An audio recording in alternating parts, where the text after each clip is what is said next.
Blessed is he who comes in the name of the Lord.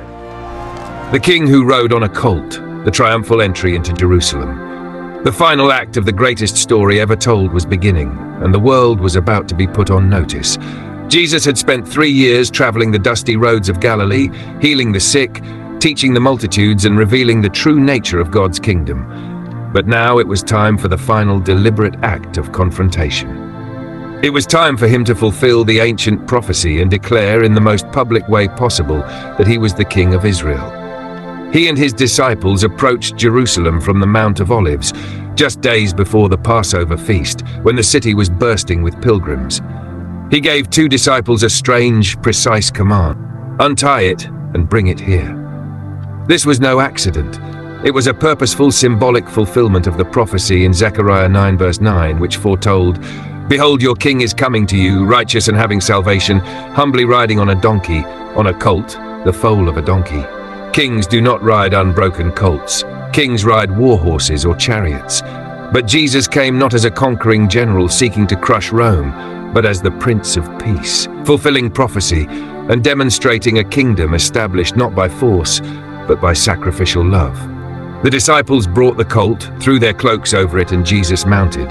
And then the spontaneous coronation began. The vast crowd of pilgrims, already stirred by the news of Lazarus's recent resurrection, understood the significance of the moment. This was the long-awaited messianic claim. The crowd surged forward, creating a human carpet for the king. They stripped off their outer garments and laid them on the road. Others cut down palm branches, the great ancient symbol of Jewish victory and liberation, and strewed them in his path. The air was electric. It filled with a spontaneous, deafening chorus of praise. They shouted the great messianic welcome, "Hosanna! Blessed is he who comes in the name of the Lord. Blessed is the coming kingdom of our father David. Hosanna in the highest." The word Hosanna means, "Save us now." It was both a cry of worship and a political declaration, hailing Jesus as the deliverer who would usher in the promised era of freedom.